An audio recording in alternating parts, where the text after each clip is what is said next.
ఉంటే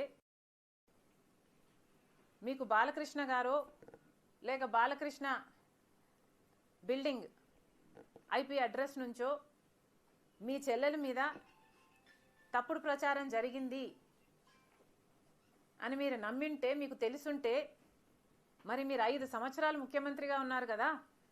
ఆ ఇష్యూ జరిగిన తర్వాత 5 సంవత్సరాలు మీరు ముఖ్యమంత్రిగా ఉండి ఏం గాడిదలు కాశారండి?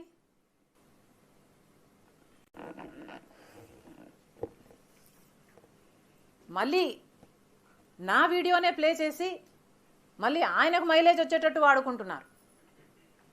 అంటే నా వీడియో పనికొస్తుందన్నా మీరు వాడేసుకుంటారు. సో మీరు చెల్లెల్ని వాడేసుకుంటారు, మీరు తల్లి మీద కేసైనా పెడతారు, మీరు నాన్న పేరుని సిబిఐ ఛార్జ్ షీట్లో అయినా చేర్పిస్తారు, మీరు ఏమైనా చేయగలరు.